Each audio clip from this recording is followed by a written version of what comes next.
Jocelyne Caron quitte la vie politique après 12 ans à la tête de Cap-Saint-Ignace. Nouvelle présidence et année record pour le CAE Montmagny-Lillet. Jusqu'à 100 000 $ pour stimuler l'emploi dans Montmagny, Lillet et Kamouraska.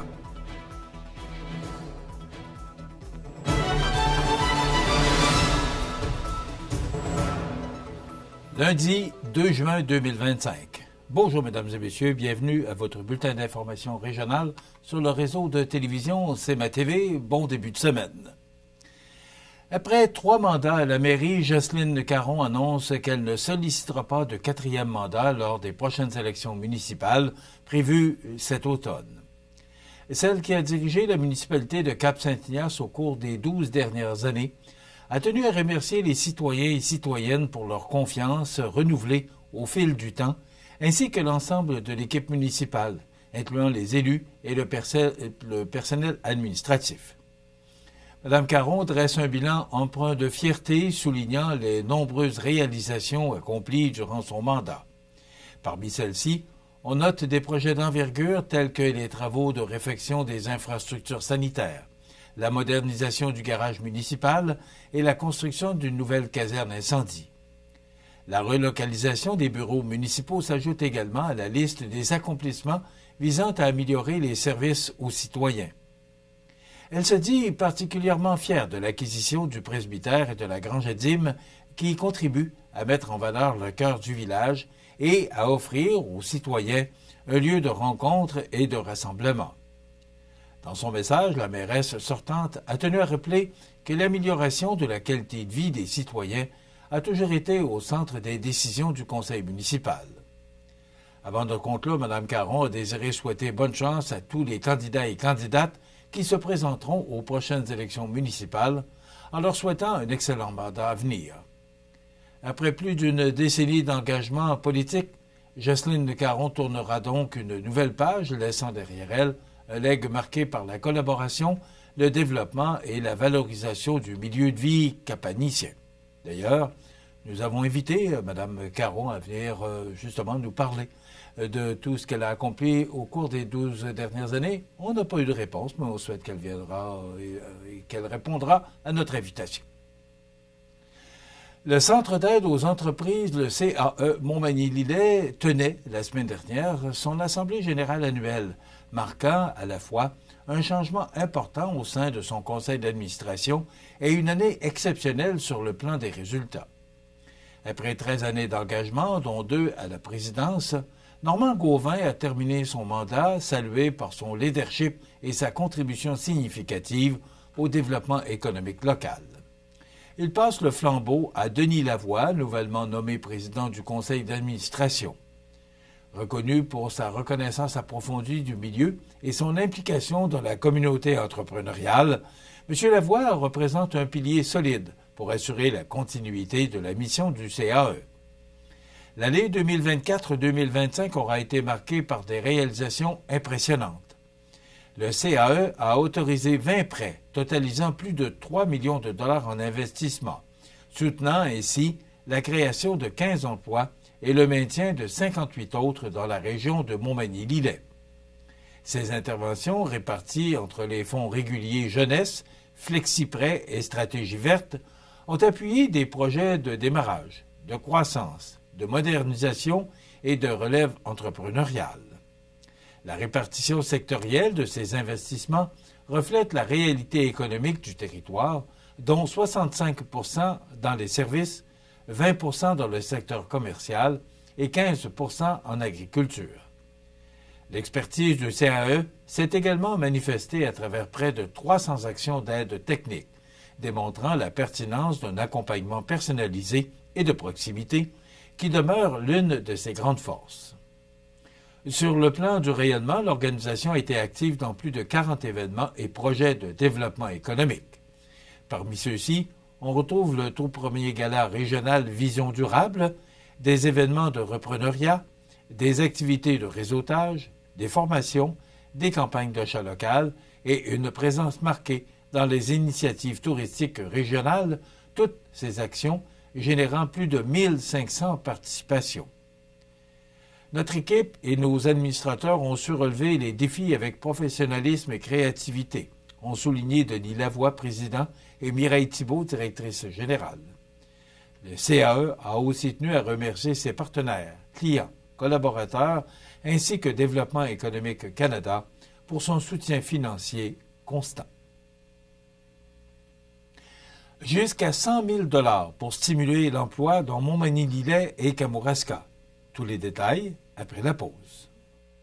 Le restaurant Pizzeria Porto Bellissimo, un incontournable à Saint-Jean-Port-Joli. Pizza débordante de garnitures, menus variés et abordables. Délicieux desserts avec des produits de grande qualité des gâteries de l'Ami. Porto Bellissimo et les gâteries de l'Ami, route de l'église à Saint-Jean-Port-Joli.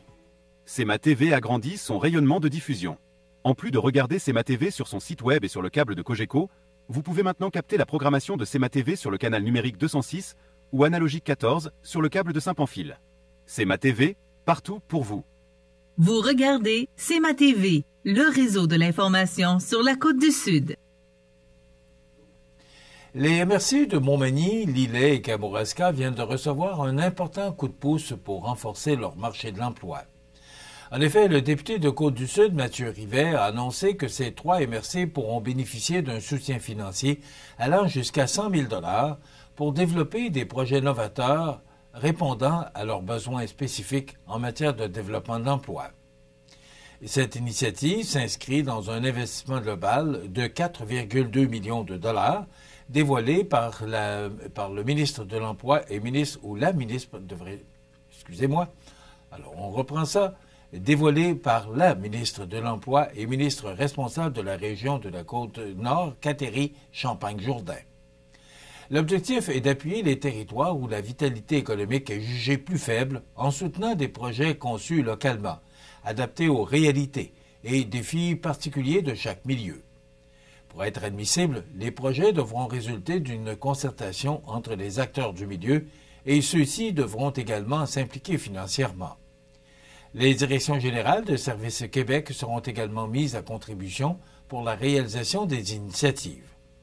À titre d'exemple, une MRC pourrait choisir de cibler les jeunes en leur proposant des journées de stage en entreprise, leur offrant ainsi une meilleure connaissance des opportunités d'emploi disponibles dans leur région.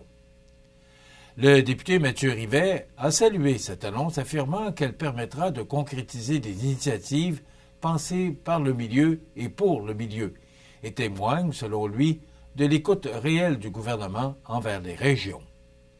De son côté, la ministre Champagne-Jourdain insiste sur l'importance d'encourager des projets flexibles, créatifs et adaptés. Elle souligne que cet événement est un véritable levier pour soutenir les MRC moins bien nantis et contribuer activement à leur dynamisme économique. Au total, ce sont 42 MRC à travers le Québec qui sont ciblés par ce programme, alors que chaque MRC pourra déposer un seul projet, et ce, jusqu'au 31 mars 2026. Il s'agit donc d'une belle opportunité pour les communautés locales de faire preuve d'innovation et de collaboration afin de créer des environnements propices à l'épanouissement professionnel et au développement régional. Une autre preuve que l'avenir de nos régions passe par des solutions locales et concertées. Bonne nouvelle pour les citoyens de la région de la MRC, alors que le réseau de la MRC élargit son réseau de récupération des appareils réfrigérants domestiques. En effet, 2 nouveaux points de dépôt viennent d'ouvrir leurs portes à Cap-Saint-Ignace et à Saint-Just-de-Bretonnière, s'ajoutant aux sites déjà en fonction à Montmagny depuis le 8 avril dernier. Cette initiative éco-responsable, mise en place en partenariat avec l'organisme GoRecycle, vise à faciliter la disposition sécuritaire et écologique d'appareils tels que les réfrigérateurs, congélateurs, celliers, climatiseurs, refroidisseurs d'eau et déshumidificateurs. Ces appareils, souvent source importante de gaz à effet de serre en fin de vie, seront désormais pris en charge par des spécialistes locaux qui assureront un recyclage dans les règles de l'art, ici même au Québec. Grâce à ce processus, plus de 95 % des matières seront valorisées. Les citoyens désireux de profiter de ce service n'ont qu'à se présenter à l'un des 3 sites de dépôt avec une preuve de résidence. Les adresses sont les suivantes. le garage municipal de Montmagny au 244e avenue, celui de Cap-Saint-Ignace au 850 route du Souvenir et enfin le site de Saint-Just-de-Bretonnères situé au 542 route 204. Il est toutefois recommandé de vérifier auprès de chaque municipalité les heures et journées d'ouverture avant de s'y rendre. Il s'agit d'un service gratuit, exclusivement offert aux résidents de la MRC de Montmagny. Une liste complète des appareils acceptés est disponible sur le site de GoRecycle, de même que sur celui de la MRC de Montmagny. Déposer un seul appareil usagé peut faire une différence considérable, car cela permet d'éviter l'émission de plus d'1 tonne de gaz à effet de serre, ce qui équivaut, attendez bien, à un vol aller-retour entre Montréal et Barcelone, ou à l'utilisation de 600 000 pailles en plastique. Quand même. Rappelons que GoRecycle est le seul organisme reconnu par Recycle Québec pour le recyclage responsable des appareils réfrigérants. Avec ces nouveaux points de dépôt, la MRC de Montmagny renforce son engagement envers le développement durable et la protection de l'environnement en rendant le geste écologique plus accessible que jamais pour sa population.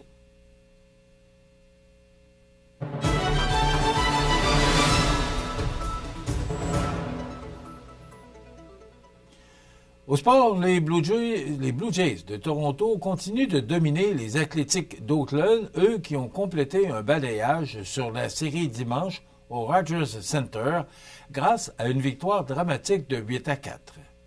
Ce 4e gain d'affilée a été rendu possible par une explosion offensive, avec pas moins de 4 circuits frappés au cours de la rencontre.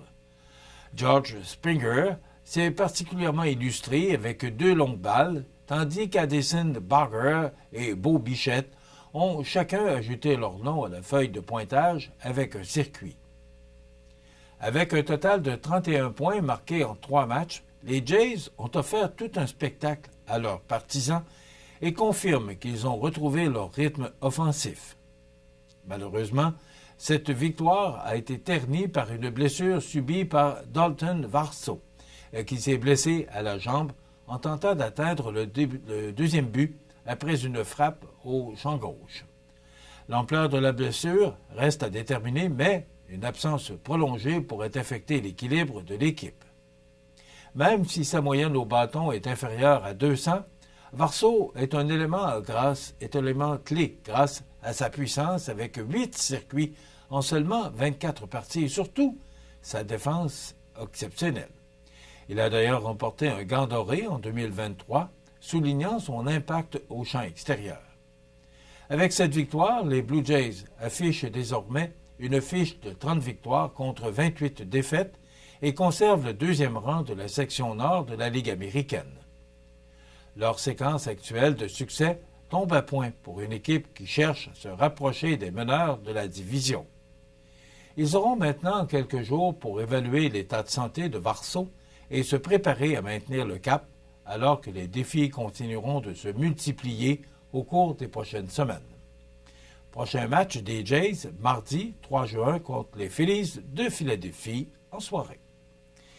Voilà ce qui complète votre bulletin d'actualité de ce lundi 2 juin. Dans un moment, les prévisions de la météo.